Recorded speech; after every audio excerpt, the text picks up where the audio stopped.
बिस्मिल्लाहिर्रहमानिर्रहीम, अस्सलाम वालेकुम। मैं हूं मोहम्मद साकिब और आप देख रहे हैं मेरा यूट्यूब चैनल कद्दर टॉक्स।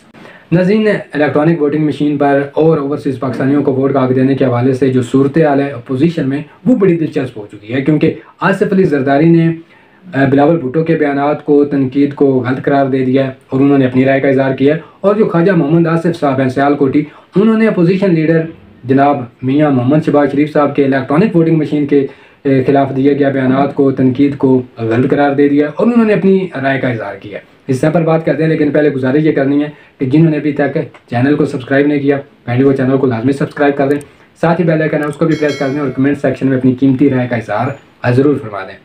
नाज़रीन, सूरत हाल दिलचस्प इसलिए है कि इलेक्ट्रॉनिक वोटिंग मशीन पर भी कानून साजी हो चुकी है, ओवरसीज़ पाकिस्तानियों को वोट का हक देने के हवाले से भी कानून साजी हो चुकी है, जिस पर पार्लियामेंट के अंदर ही बिलावल भुट्टो जरदारी ने शदीद तरीन तनकीद की। क्या तनकीद की, आइए पहले वो देख लेते हैं।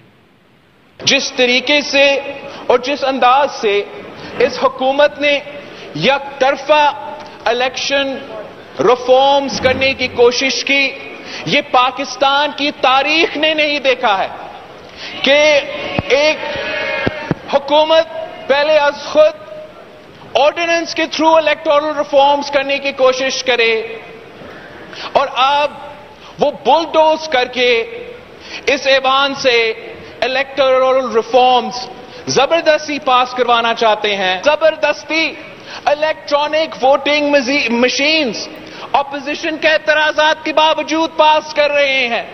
इलेक्शन कमीशन का 34 पॉइंट्स का एतराजात के बावजूद कर रहे हैं।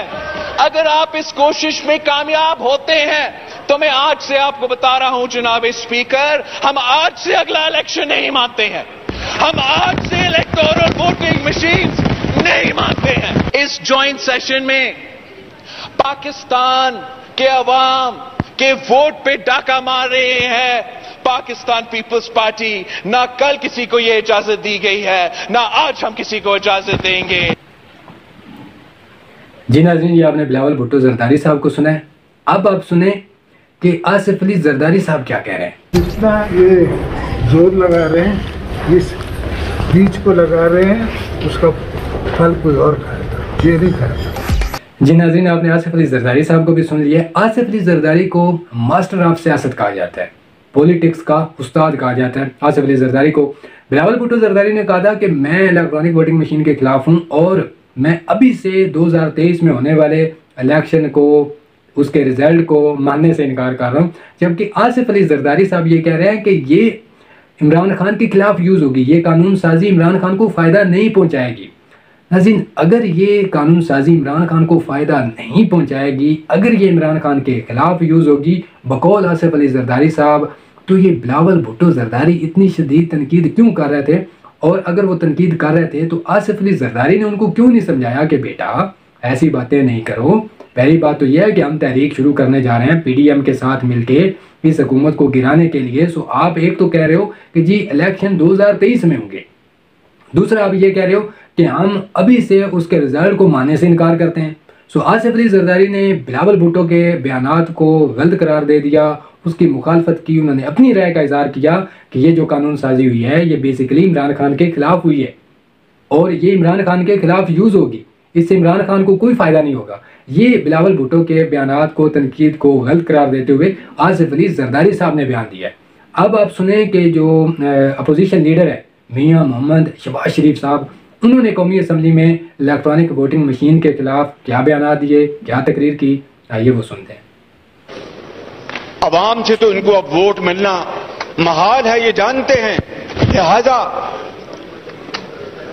मशीन के जरिए दोबारा ये सिलेक्टेड गवर्नमेंट किसी तरीके से अपनी मियाद को और तूल दे सके। ये अब अवाम के पास वोट के लिए नहीं जा सकते, इसीलिए इन्होंने ये ईवीएम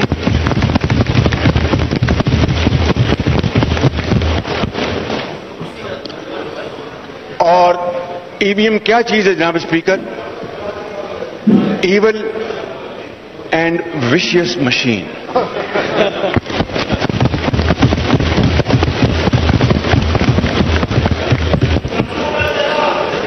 8 जी नाज़रीन, ये आपने शहबाज शरीफ साहब की इलेक्ट्रॉनिक वोटिंग पर तनकीद को सुना है। उन्होंने तो इलेक्ट्रॉनिक वोटिंग मशीन को शैतानी मशीन करार दे दिया है। अब आप देख रहे हैं जी ख्वाजा मोहम्मद आसिफ साहब का ट्वीट, जो बेसिकली शहबाज शरीफ की मुखालफत कर रहे हैं, और वो भी वही बातें कह रहे हैं जो आसिफ अली जरदारी साहब ने बिलावल भुट्टो को कही हैं। ख्वाजा आसिफ साहब बेसिकली शहबाज शरीफ को कह रहे हैं कि साहब बहादुर, आपको घबराने की ज़रूरत बिल्कुल भी नहीं है। ये मशीन बेसिकली इमरान खान के ख़िलाफ़ यूज़ होगी। ये कानून साजी इमरान खान को कोई फ़ायदा नहीं देगी।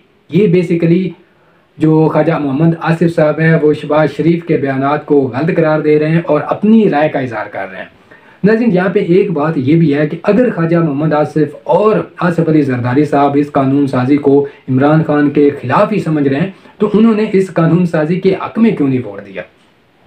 बहरहाल नाज़रीन, ये वो सिचुएशन थी जो मैंने आपको बताई है। अब दूसरी साइड ऑफ स्टोरी पे जाते हैं कि नाज़रीन, हुकूमत पाकिस्तान ने ये ऐलान किया है कि जो कोई, क्योंकि अपोजिशन का सबसे बड़ा एक वो खराबी ये बयान कर रहे थे इलेक्ट्रॉनिक वोटिंग मशीन में कि ये इसको हैक किया जा सकता है। सो नाज़रीन, हुकूमत पाकिस्तान ने, PTI ने ये ऐलान किया है कि जो इलेक्ट्रॉनिक वोटिंग मशीन को हैक करेगा या कर सकेगा, हम उसको 1 करोड़ रुपया देंगे। सो ये बड़ी ऑफ़र है नाज़रीन, और ये इस चीज़ की सनद है कि इस इलेक्ट्रॉनिक वोटिंग मशीन को हैक नहीं किया जा सकता, क्योंकि इसके साथ ना तो कोई इंटरनेट का कनेक्शन है, ना तो इसके साथ कोई बिजली का कनेक्शन होता है। ये बैटरी पे चलती है, और क्योंकि इस पे कोई कनेक्शन नहीं है इंटरनेट का, सो इसको कैसे हैक किया जा सकता है? ये बिल्कुल भी इसको हैक नहीं किया जा सकता। सो नाज़रीन, ये सूरत बड़ी दिलचस्प हो चुकी है। जब नेक्स्ट इलेक्शन, असल में बेसिकली मसला यह है कि क्योंकि धांधली नहीं होगी, इलेक्ट्रॉनिक वोटिंग मशीन के ज़रिए जो मुर्दा लोग हैं वो भी वोट नहीं कास्ट कर सकेंगे, जिनके वोट नहीं है वो भी नहीं कास्ट कर सकेंगे, जिनके वोट किसी दूसरे हल्के में है वो भी किसी दूसरे हल्के में जाके मतलब दूसरे या तीसरे हल्के में जाके वोट कास्ट नहीं कर सकेंगे। इसलिए ये बड़ा सेटबैक मिला है अपोजिशन को, क्योंकि अब धांधली नहीं होगी, और इसका सबसे बड़ा बेनिफिशरी इमरान खान। अगर धांधली नहीं होगी तो डेफिनेटली सबसे ज़्यादा फ़ायदा इमरान खान को होगा, क्योंकि इन पार्टियों ने, ये जो साबका पार्टियां हमारी जो कई बार इक़्तिदार में रह चुकी हैं और अब अपोजिशन में, इन्होंने हर इलाके में, हर कंस्टिट्यूंसी में हज़ारों ऐसे मतलब बोगस वोट बनवाए हुए थे जिनका ये इलेक्शन में यूज़ करते थे। सो इलेक्ट्रॉनिक वोटिंग मशीन से वो तो नहीं पड़ेंगे वोट, क्योंकि डेफिनेटली वो मुर्दा वोट हैं, वो कैसे पढ़ सकेंगे। सो एक तो इनका हर कंस्टिट्यूंसी में 10 से 12 से 15 हज़ार वोट ख़त्म हो जाएगा। दूसरा, सिर्फ वो लोग वोट कास्ट करेंगे जो एलिजिबल है वोट कास्ट करने के लिए। और नाज़रीन, सबसे बड़ी बात यह कि जो ओवरसीज़ पाकिस्तानी हैं जिनकी तादाद 90 लाख है, उनको राइट टू वोट हासिल हो चुका है, वो अपना वोट कास्ट कर सकेंगे। अब हर कंस्टिट्यूंसी में 5 से 8 हज़ार या 10 हज़ार अगर वोट बैरून ममालिक में रहता है, तो नाज़रीन आप देखें कि जितने भी बैरून ममालिक में पाकिस्तानी रहते हैं, ये मैं कोई मक्खन नहीं लगा रहा, ये मैं कोई सुनी सुनाई बात नहीं कह रहा, मैं खुद 10 साल साउथ कोरिया में रहा हूँ, मैं बैरून ममालिक में रहा हूँ, मैं जानता हूँ कि 90 से 95% बैरून ममालिक में मुकीम पाकिस्तानी इमरान खान को सपोर्ट करते हैं। सो आप अंदाज़ा लगाएं कि जो 90 लाख पाकिस्तानी हैं उनमें से कम अज़ कम 60 से 70 लाख या 80 लाख वोट इमरान खान को पड़ेगा। सो इमरान खान जो पहले ही मतलब इतने ज़्यादा वोट उसको मिले थे, ऑलमोस्ट 1.5 करोड़ से अब उसको वोट मिले थे। सो अगर उसमें पाकिस्तान में 1.5 करोड़ में से उसके वोट चंद एक कम भी होते हैं, तो जब 80 लाख वोट बैरून ममालिक से इंक्लूड होगा नेक्स्ट इलेक्शन में, तो सोचें कि इमरान खान की कितनी सीटें बढ़ जाएंगी और कितना ज़्यादा वोट इमरान खान हासिल कर सकेगा। बेसिकली ये रीज़न है अपोजिशन की चीखों की, अपोजिशन की तनकीद की, और कोई मसला नहीं है। नाज़रीन, अल्लाह पाक मुझे आपको हम सब को आसानियाँ अता फरमाए और हमें आसानियाँ तकसीम करने का भी शर्फ अता फरमाए। इंशाअल्लाह ताला मैं कोशिश ज़रूर करूँगा कि चंद एक मैं ओवरसीज़ पाकिस्तानियों का इंटरव्यू भी नेक्स्ट वीडियो में शामिल करूँ, उनके ख्यालात को भी जानने की कोशिश करें कि वो इस सारी कानून साजी के मतलब क्या कहते हैं और वो वोट किसको कास्ट करेंगे। सो नाज़रीन, नेक्स्ट वीडियो तक अपना ख्याल रखें, अपनों का ख्याल रखें। अल्लाह पाक आपको अपनी ईमान में रखे। अल्लाह हाफिज़, अस्सलाम वालेकुम।